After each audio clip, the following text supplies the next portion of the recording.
Londres, año 2020. El aire en la sala del tribunal es denso, casi irrespirable. Un abogado se ajusta la corbata, mira fijamente al hombre en el estrado y lanza una pregunta que parece ridícula para cualquier ser humano común. Le pregunta si es cierto que gastaba $30,000 al mes en vino. $30,000. Lo que una familia promedio tarda todo un año en ganar con sudor y esfuerzo, este hombre se lo bebía en 30 días.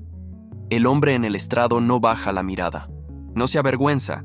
Se inclina hacia el micrófono, con esa voz grave y pausada que conocemos tan bien, y responde: «Es insultante decir que gastaba $30,000 en vino, porque era mucho más que eso». Ese hombre es Johnny Depp, y en ese preciso momento no estamos viendo al capitán Jack Sparrow ni al excéntrico Willy Wonka. Estamos viendo la autopsia financiera de una de las mayores fortunas de Hollywood. Déjame poner esto en perspectiva. Durante su carrera, se estima que Johnny Depp generó ganancias personales superiores a los $650 millones. 650 millones. Con esa cifra, podrías comprar islas enteras, financiar pequeños países o vivir 1000 vidas de lujo sin mover un solo dedo. Y sin embargo, Johnny lo hizo. Compró las islas, compró los pueblos en Francia, compró el silencio, y de alguna manera logró lo que parecía matemáticamente imposible: hacer que todo desapareciera. Pero esto no es solo una historia sobre gastos excesivos. No se trata simplemente de comprar un yate de 150 pies para luego vendérselo a J.K. Rowling porque el mantenimiento te está asfixiando. No.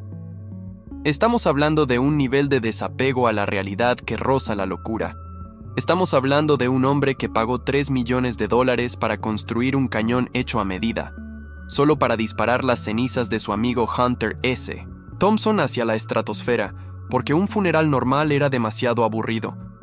Hablamos de un equipo de seguridad de 40 personas costando cientos de miles al mes, protegiendo a un hombre de sí mismo. La pregunta que tienes en la cabeza ahora mismo no es ¿en qué gastó el dinero? Eso es fácil de responder, en todo. La verdadera pregunta, la que te mantendrá pegado a la pantalla durante los próximos minutos, es mucho más oscura. ¿Cómo es posible que un hombre que tenía el mundo a sus pies termine declarando en un tribunal que lo ha perdido todo? ¿Fue realmente culpa de unos administradores codiciosos que le robaron, como él afirma? ¿O es Johnny Depp, el arquitecto de su propia destrucción, víctima de una enfermedad financiera que nadie se atrevió a diagnosticar? Lo que vas a descubrir no es solo un desastre contable, es un thriller psicológico donde el dinero es solo la munición. Y el arma siempre estuvo en sus manos. Bienvenidos al abismo de los 650 millones. Para entender cómo un ser humano es capaz de incinerar una fortuna que supera el Producto Interno Bruto de algunas naciones pequeñas, primero tenemos que borrar la imagen del Johnny Depp que ves hoy. Olvida las gafas tintadas, los anillos de plata en cada dedo y los trajes de 3 piezas. Tenemos que viajar atrás, mucho antes de los yates y los viñedos. Tenemos que ir a Owensboro, Kentucky, y luego a Florida, a una infancia definida no por el exceso, sino por la inestabilidad absoluta. La psicología financiera de un adulto se forja en los primeros 10 años de vida. Y la de Johnny fue un caos. Su familia se mudó más de 40 veces antes de que él cumpliera los 15 años. 40 veces. Imagina lo que eso le hace a la mente de un niño. Nunca tienes una base, nunca tienes un hogar fijo. Vives en un estado de tránsito permanente, entre moteles de carretera y casas de alquiler. Cuando creces en ese entorno, desarrollas una relación muy particular con la seguridad material, o te vuelves obsesivamente ahorrador por miedo a volver a la pobreza, o en el caso de Johnny, desarrollas un deseo insaciable de construir tu propio mundo, un mundo que nadie pueda quitarte, sin importar el costo. Johnny no buscaba dinero al principio, buscaba escape. La música fue su primera droga, mucho antes que el vino. Dejó la escuela secundaria para ser una estrella de rock, viviendo con $40 a la semana, trabajando en telemarketing, vendiendo bolígrafos personalizados por teléfono. Es irónico, ¿verdad? El hombre que años más tarde no se molestaría en mirar sus propias facturas millonarias, comenzó su vida laboral intentando convencer a extraños de comprar cosas que no necesitaban. Pero el destino, o quizás la industria, tenía otros planes. A finales de los 80, el mundo no buscaba rockeros sucios, buscaba caras bonitas. Y Johnny cayó en la trampa de 21 Jump Street. De la noche a la mañana, se convirtió en un producto. Su rostro estaba en las fiambreras de los niños, en los pósters de las adolescentes, en las revistas del corazón. Ganaba $45,000 por episodio. Para un chico que venía de la nada, eso era una fortuna. Pero aquí es donde vemos la primera grieta en su psique. Johnny odiaba esa fama. Se sentía como una marioneta, un baboso, como él mismo lo describió. Y aquí nace el patrón que destruiría su cuenta bancaria décadas después, la rebelión contra el sistema. Johnny decidió que si iba a estar en Hollywood, lo haría bajo sus propios términos, sin importar las consecuencias financieras. Empezó a rechazar los papeles de éxito seguro. Dijo no a Speed, dijo no a Titanic. Eligió trabajar con directores excéntricos como Tim Burton. Eligió ser Eduardo Manos Tijeras. Eligió ser Ed Wood. Durante los 90, Johnny Depp se convirtió en el actor de culto definitivo. Ganaba bien, sí, millones de dólares por película, pero gastaba con la misma intensidad emocional con la que actuaba. Fue en esta época, a principios de los 90, cuando adquirió el Viper Room, el legendario club nocturno en Sunset Strip. Para cualquier empresario sensato, un club es un negocio que debe generar beneficios. Para Johnny, era su salón de juegos. Era el lugar donde podía ser el rey de la noche, invitar a sus amigos, dejar que la barra libre fluyera. No le importaban los márgenes de ganancia, le importaba la atmósfera, la lealtad, la tribu. Estaba comprando aceptación y control. Pero el Viper Room también fue testigo de tragedias y demandas, un agujero negro de dinero que presagiaba lo que vendría a mayor escala. Sin embargo, hasta el año 2003, la situación era manejable. Johnny era rico, pero era rico normal para los estándares de Hollywood. Podía permitirse lujos, pero tenía límites. Entonces llegó el gorrión. Cuando Disney le ofreció el papel del capitán Jack Sparrow en Piratas del Caribe, nadie sabía lo que iba a pasar. Los ejecutivos de Disney estaban aterrorizados por su actuación. Pensaban que estaba arruinando la película. Pero cuando la cinta se estrenó, la taquilla explotó. Y con ella, la cuenta bancaria de Depp entró en la estratosfera. De repente, ya no hablábamos de 5 o 10 millones. Hablamos de cheques de 20 millones de salario base, más porcentajes de taquilla que elevaron sus ingresos anuales a cifras que el cerebro humano apenas puede procesar. Se estima que solo con la franquicia de Piratas, Johnny ganó más de $300 millones. En este punto, el dinero dejó de ser dinero. Se convirtió en una abstracción. Cuando ganas tanto, el precio de las cosas deja de importar porque tu cerebro te dice que el flujo es infinito. ¿Quieres comprar una isla en las Bahamas por $3,5 millones? Hazlo. ¿Necesitas gastar 5 millones más para renovarla porque no te gusta la arena? Adelante. ¿Quieres comprar un pueblo entero en el sur de Francia porque te gusta la arquitectura? ¿Por qué no? Pero observa la psicología detrás de estas compras. Johnny no compraba áticos en el centro de Nueva York para ser visto. Compraba islas privadas. Compraba pueblos abandonados. Compraba áticos interconectados en el edificio Eastern Columbia de Los Ángeles para crear un complejo fortaleza. Estaba comprando aislamiento. Estaba construyendo muros físicos entre él y el mundo real. El dinero se convirtió en el combustible para mantener una burbuja de realidad alternativa. Se rodeó de un séquito de personas cuya única función era decir sí. Asistentes, guardias de seguridad, amigos de la infancia, familiares, todos en nómina. Cientos de miles de dólares al mes en salarios para personas que nunca, bajo ninguna circunstancia, se atreverían a decirle a Johnny, «Oye, quizás no deberíamos gastar $30,000 en vino este mes».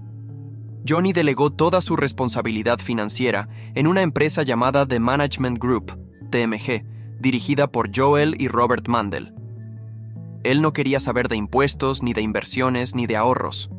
Él solo quería firmar autógrafos y vivir en su mundo de fantasía. Les dijo, «Ocupaos de todo». Y esa frase, «ocupaos de todo», es la sentencia de muerte para cualquier fortuna. Mientras el mundo lo aplaudía como el actor más versátil de su generación, mientras las cámaras destellaban en la alfombra roja, detrás de escena, la maquinaria de gastos había cobrado vida propia. Era un tren de carga a 300 kilómetros por hora, cargado de oro, conducido por un hombre que había soltado el volante para servirse otra copa, convencido de que las vías eran infinitas. Pero las vías, como pronto descubriría, terminaban en un precipicio. Y lo más aterrador no es que no lo viera venir, es que, en el fondo, tal vez no le importaba. Imagina por un segundo que tienes acceso a una tarjeta de crédito ilimitada. No hay límite de gastos, no hay notificaciones de saldo insuficiente en tu teléfono. El dinero entra a un ritmo tan vertiginoso que parece una ley física como la gravedad. Siempre está ahí. Entre los años 2003 y 2016, Johnny Depp no vivía en el mundo real. Vivía en lo que los gamers llamarían el God Mode, el modo Dios, una realidad donde el deseo y la adquisición eran instantáneos. No había pausa entre quiero eso y tengo eso. Durante este periodo, Depp gastaba, en promedio, $2 millones al mes. Repito, $2 millones cada 30 días solo para mantener las luces encendidas en su vida. Vamos a desglosar esta locura, porque decir «gastó mucho dinero» no le hace justicia a la magnitud del despilfarro. Empecemos por los bienes raíces. La mayoría de las celebridades compran una mansión en Beverly Hills y quizás una casa de vacaciones. Johnny compró 14 residencias alrededor del mundo. 14. Gastó $75 millones solo en ladrillos y mortero. Pero no compraba casas normales. En Los Ángeles, no se conformó con un ático en el histórico edificio Eastern Columbia. Compró 5 áticos contiguos, y en lugar de fusionarlos arquitectónicamente de manera sensata, simplemente derribó algunas paredes y dejó otras, creando un laberinto de habitaciones desconectadas, decoradas con un estilo que solo puede describirse como bohemio industrial catastrófico. Podías caminar de un apartamento a otro sin salir al pasillo, en un reino privado flotando sobre la ciudad. ¿Y en Francia? ¡Ah, Francia! Johnny no compró una villa, compró un pueblo. Literalmente compró el pequeño pueblo de Plan-de-la-Tour, cerca de Saint-Tropez. Compró la iglesia del pueblo y la convirtió en una casa de huéspedes. Compró el restaurante local y lo convirtió en su comedor privado. Gastó más de $10 millones renovando este lugar para que pareciera, irónicamente, viejo y auténtico. Construyó una cueva de vinos temática de Piratas del Caribe. Porque cuando eres Johnny Depp, la línea entre tu personaje y tu persona ya no existe. Pero la tierra firme se le quedaba pequeña, necesitaba conquistar el mar, así que compró un yate de 156 pies, el Bajoliroja, un barco de estilo clásico, con maderas de caoba, terciopelo rojo y tecnología moderna disfrazada de antigüedad. El costo de adquisición fue de $18 millones. Pero aquí está el truco que arruina a los ricos: el mantenimiento.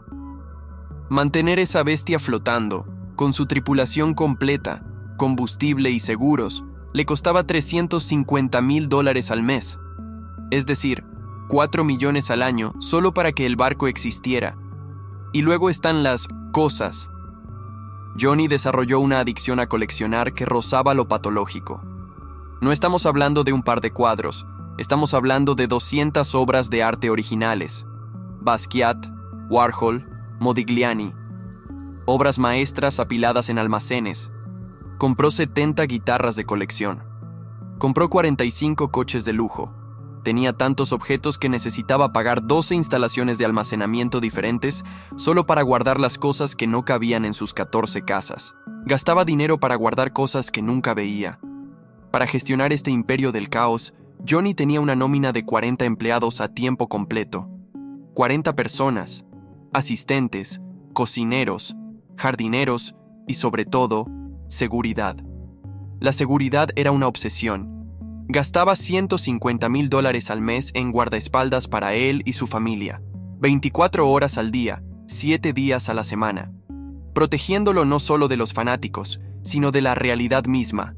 Y llegamos al vino, esos famosos $30,000 mensuales.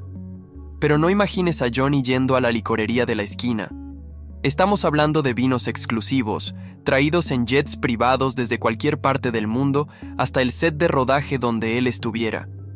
El vino no era una bebida, era un suministro médico necesario para soportar su propia existencia. Sin embargo, hay un gasto que destaca sobre todos los demás.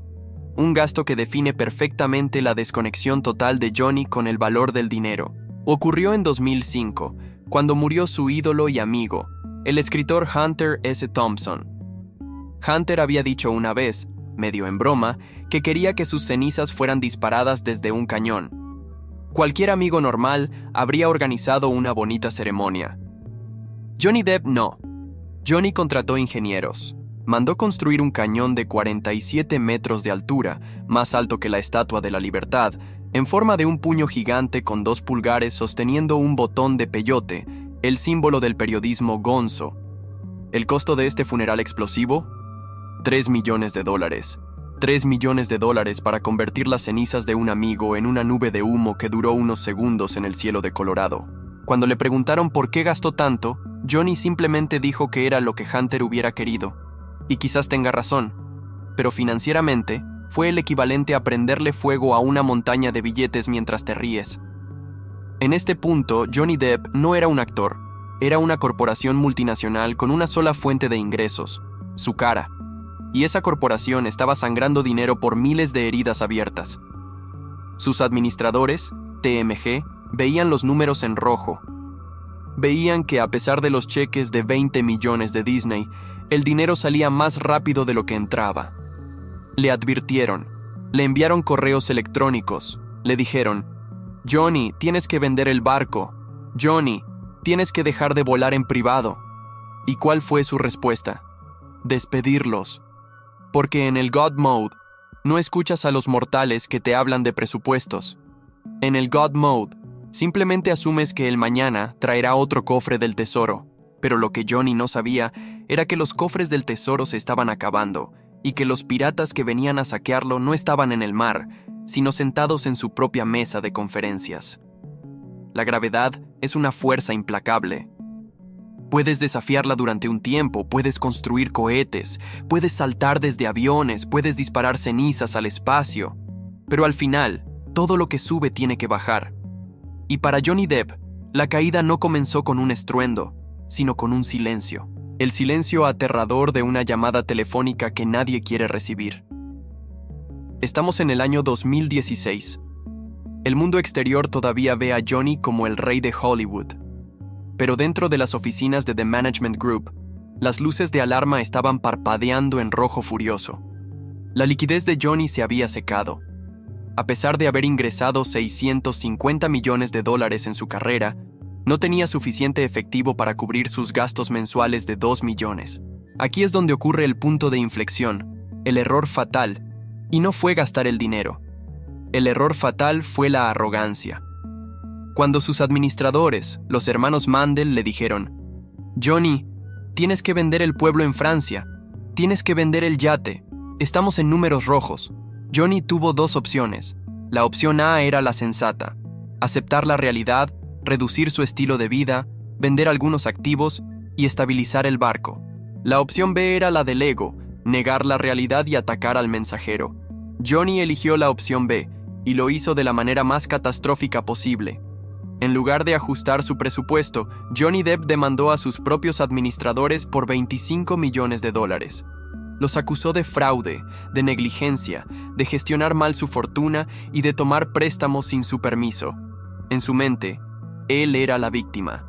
Él era el artista ingenuo del que se habían aprovechado los trajes grises de la contabilidad. Pero desde una perspectiva de estrategia empresarial, este fue un suicidio táctico. ¿Por qué? Porque al demandarlos, Johnny abrió la caja de Pandora. Levantó el velo de confidencialidad que protegía sus secretos más oscuros. Los hermanos Mandel no se quedaron callados. Contraatacaron con una demanda propia, y lo que revelaron dejó al mundo boquiabierto. Hicieron públicos los recibos, expusieron los $3 millones del cañón, los $30,000 en vino, los 14 residencias. Presentaron correos electrónicos donde le rogaban que dejara de gastar. De repente, la narrativa cambió. Johnny ya no era la víctima, era un niño mimado fuera de control. Este fue el momento exacto en que la magia se rompió. Pero la tragedia financiera de Depp es una tormenta perfecta, y justo cuando su estructura económica se tambaleaba, llegó el golpe de gracia emocional y reputacional: Amber Heard. No vamos a entrar en los detalles escabrosos de su matrimonio, eso ya lo has visto en TikTok. Lo que nos interesa aquí es el impacto financiero. El divorcio le costó $7 millones en el acuerdo inicial, una cifra que, irónicamente, Johnny tuvo que pagar vendiendo activos porque no tenía el efectivo. Pero el verdadero costo no fue el cheque que le escribió a ella, fue el costo de oportunidad. En Hollywood, tu valor no se mide por lo que tienes en el banco, sino por tu bankability, tu capacidad para generar dinero en el futuro. Cuando las acusaciones de abuso doméstico salieron a la luz, combinadas con la imagen pública de un hombre que estaba financieramente desquiciado y supuestamente consumiendo sustancias de manera industrial, los estudios hicieron un cálculo frío y matemático. Johnny Depp se convirtió en un activo tóxico. Disney, la gallina de los huevos de oro que le pagaba cheques de 20 millones sin hacer preguntas, cerró el grifo. Lo despidieron de la franquicia de Piratas del Caribe. Warner Bros. Le pidió amablemente que renunciara a Animales Fantásticos. De la noche a la mañana, su flujo de ingresos, ese río que parecía infinito, se convirtió en un desierto. Analicemos la psicología de este momento. Tienes un hombre con gastos fijos de 2 millones al mes, pero con ingresos cercanos a cero. Es la pesadilla de cualquier economista, una crisis de liquidez masiva. Johnny era rico en activos, pero pobre en efectivo. Tenía islas, cuadros y casas, pero no podía ir al supermercado y pagar con un cuadro de Basquiat. La desesperación empezó a notarse. Tuvo que vender su amado yate, el Bajoliroja, a la autora J.K. Rowling. Y no lo vendió para obtener ganancias, lo vendió para tapar agujeros. Empezó a pedir préstamos de alto interés, empeñando sus futuras ganancias, apostando a que ganaría los juicios y recuperaría su estatus. Es el clásico comportamiento del jugador en el casino que ha perdido la mitad de sus fichas. En lugar de retirarse, dobla la apuesta. Johnny dobló la apuesta en los tribunales, gastando decenas de millones de dólares en abogados en el Reino Unido y Estados Unidos, intentando limpiar su nombre. Cada día que pasaba en un tribunal era un día que no pasaba en un set de rodaje. Cada titular sobre sus gastos absurdos alejaba a más inversores. El sistema que había construido para protegerse del mundo real se estaba derrumbando sobre su cabeza, ladrillo a ladrillo. La tensión en esos años debió ser insoportable.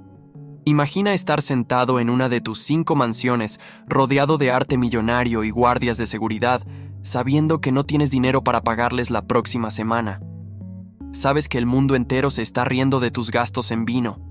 Sabes que la industria que te creó ahora te considera un paria. El God Mode se había desactivado. Y Johnny Depp descubrió, de la manera más dura posible, que cuando el dinero se acaba, los amigos desaparecen, los lujos se convierten en cargas y la libertad que compraste se convierte en tu propia prisión. Pero lo peor estaba por llegar. El momento de pararse frente a un juez y admitir que el emperador no solo estaba desnudo, sino que estaba en bancarrota. Londres, julio de 2020. El Tribunal Superior de Justicia. Si alguna vez hubo un escenario que representara el fondo absoluto del pozo, era este. Johnny Depp no estaba allí para promocionar una película. Estaba allí demandando al periódico The Sun por llamarlo golpeador de esposas. Pero lo que sucedió en esa sala fue mucho más que un juicio por difamación. Fue una disección pública, brutal y sin anestesia de su vida. Imagina los titulares de esos días. No hablaban de su talento. The Mirror, Daily Mail, The Sun. Todos gritaban lo mismo en letras negritas. Johnny Depp, drogas, deudas y desesperación. La estrella caída que lo perdió todo. Cada día, al entrar al tribunal, Johnny tenía que caminar a través de una tormenta de flashes, sonriendo, saludando, manteniendo la máscara del Capitán Sparrow, mientras por dentro su imperio se desmoronaba. Durante el juicio, los detalles financieros dejaron de ser rumores y se convirtieron en evidencia judicial. Se leyó en voz alta que Johnny había llegado a un punto donde sus cuentas estaban sobregiradas por millones. se expuso como sus propios guardaespaldas tuvieron que sacar dinero de sus propios bolsillos para pagarle un taxi o una comida, porque las tarjetas de crédito del hombre de los 650 millones estaban bloqueadas. ¿Puedes sentir la humillación en eso? El hombre que compraba islas, dependiendo de la caridad de sus empleados. Y luego vino la traición, o al menos lo que Johnny percibió como tal. Durante años, se había rodeado de un círculo íntimo, una familia pagada. Pero cuando el barco se hunde, las ratas son las primeras en saltar. Antiguos amigos, administradores, abogados, personas que habían comido en su mesa y bebido su vino de $30,000, ahora testificaban en su contra o filtraban historias a la prensa. Sus antiguos administradores, los Mandel, declararon que Johnny sufría de un trastorno de gasto compulsivo. Lo pintaron no como un genio excéntrico, sino como un niño incapaz de escuchar un no. Revelaron que Johnny a veces ni siquiera leía los contratos que firmaba, confiando ciegamente en las personas equivocadas. Esa confianza ciega, que él veía como lealtad, el mundo la vio como estupidez. Pero el golpe más duro no fue financiero, fue la pérdida de su identidad. Johnny Depp siempre se había vendido como el rebelde, el outsider, el tipo genial que no jugaba con las reglas de Hollywood. Pero en ese tribunal se veía cansado, hinchado, consumido por sus propios demonios. Se revelaron mensajes de texto privados, oscuros y violentos, que destruyeron para siempre la imagen del buen chico incomprendido. Perdió el caso contra The Sun. El juez dictaminó que era sustancialmente cierto que había agredido a su exesposa. Las consecuencias fueron inmediatas y nucleares. Warner Bros. Lo llamó y le pidió que renunciara a su papel de Grindelwald en Animales Fantásticos. Johnny aceptó. En un comunicado breve y doloroso, anunció su salida. Perdió un contrato de $16 millones en un segundo. Hollywood le dio la espalda. Se convirtió en persona non grata. Los estudios que habían ganado miles de millones gracias a su rostro, ahora no querían tocarlo ni con un palo. Sus películas antiguas se retiraron de algunas plataformas. Su nombre se convirtió en veneno para la taquilla, y financieramente, la situación era crítica. Se estima que, en este punto, de los 650 millones que había ganado, le quedaba una fracción minúscula, gran parte inmovilizada en activos difíciles de vender. Tuvo que liquidar propiedades a precios de remate. Vendió el pueblo en Francia, vendió los áticos, vendió lo que pudo para mantener la maquinaria legal en marcha. Porque ahora, su única inversión, su única apuesta para sobrevivir, era otro juicio, el juicio en Virginia contra Amber Heard. Johnny apostó todo lo que le quedaba a una carta: limpiar su nombre en Estados Unidos. Si perdía ese segundo juicio, sería el fin. No solo el fin de su carrera, sino la ruina financiera total. Estaría condenado a pagar daños millonarios que ya no tenía. Es difícil exagerar la soledad de ese momento. Encerrado en sus mansiones vacías, rodeado de objetos de lujo que ya no le daban placer, viendo cómo el mundo que lo adoraba ahora lo escupía. El hombre que disparó a su amigo al espacio con un cañón ahora no podía permitirse el lujo de cometer un solo error más. Había tocado fondo, y en el fondo del abismo solo hay dos opciones: quedarse allí y morir, o empezar la dolorosa, lenta y casi imposible escalada hacia la luz. Johnny, contra todo pronóstico, decidió escalar. Johnny Depp ganó el juicio en Virginia. El mundo lo vio sonreír de nuevo, saludar a sus fans desde la ventanilla de un coche y tocar la guitarra en conciertos por toda Europa. Para muchos, este fue el final feliz de la película. El héroe recuperó su honor. Pero si miramos los libros de contabilidad, si miramos la fría realidad de los números, la historia es muy diferente. La victoria moral no devuelve los $650 millones. La ovación del público no recompra los áticos en Los Ángeles ni llena las botellas de vino vacías. Johnny sobrevivió, sí, pero el imperio financiero que construyó durante 3 décadas es ahora una sombra de lo que fue. Y aquí es donde debemos detenernos y preguntarnos: ¿qué nos enseña realmente la tragedia financiera del Capitán Sparrow? Es fácil sentarse en nuestro sofá y juzgar. Es fácil decir: si yo tuviera ese dinero, nunca lo perdería. Yo invertiría en bolsa, compraría propiedades rentables, viviría de los intereses. Pero eso es una mentira que nos contamos para sentirnos superiores. Porque la historia de Johnny Depp no es una historia sobre estupidez. Es una historia sobre la naturaleza humana amplificada por el poder infinito del dinero. El dinero en cantidades tan obscenas deja de ser una herramienta de intercambio y se convierte en una droga alucinógena. Deforma tu realidad. Elimina la palabra no de tu vocabulario. Cuando puedes comprar cualquier cosa, pierdes la capacidad de valorar todo. Si puedes comprar un pueblo entero, ¿qué valor tiene una simple casa? Si puedes disparar cenizas al espacio, ¿qué emoción te provoca un funeral normal? Johnny Depp sufrió lo que podríamos llamar la paradoja del rey Midas. Todo lo que tocaba se convertía en oro, pero ese oro terminó aislándolo, asfixiándolo y finalmente enterrándolo. Gastaba $30,000 en vino no porque tuviera sed, sino porque tenía un vacío que se formó en esa infancia nómada en Kentucky, un vacío que la fama mundial solo hizo más profundo. El dinero se convirtió en su anestesia. Compraba islas para no tener que lidiar con la gente. Compraba seguridad para no tener que lidiar con el miedo. Compraba arte para rodearse de belleza en un mundo que él percibía como feo y hostil. Pero hay una lección aún más oscura aquí sobre el entorno. Johnny es el ejemplo perfecto de lo que sucede cuando te rodeas de personas que dependen de tu ignorancia para pagar sus hipotecas. Durante años nadie le quitó la tarjeta de crédito. Nadie le dijo basta. ¿Por qué lo harían? Si el tren se detiene, ellos dejan de cobrar. La riqueza extrema atrae a parásitos disfrazados de amigos, y la soledad del éxito te hace desesperadamente ciego a sus intenciones. Al final, Johnny Depp nos demuestra que la riqueza financiera y la inteligencia financiera son dos cosas completamente opuestas. Puedes ser el mejor actor de tu generación, un genio creativo capaz de dar vida a personajes inmortales, y al mismo tiempo ser un analfabeto emocional con tu propia fortuna. El talento genera el dinero, pero es el carácter el que lo conserva. Y el carácter de Johnny, forjado en la rebeldía y el exceso, estaba diseñado para quemar, no para construir. Hoy Johnny Depp sigue siendo rico para los estándares de cualquier mortal. Pero los 650 millones, esa cifra mítica, ese PIB de una pequeña nación, se ha evaporado. Se fue en humo de cañón, en sueldos de abogados y en cosechas de Burdeos. Así que, la próxima vez que sueñes con ganar la lotería o convertirte en una estrella mundial, recuerda al hombre que lo tuvo todo.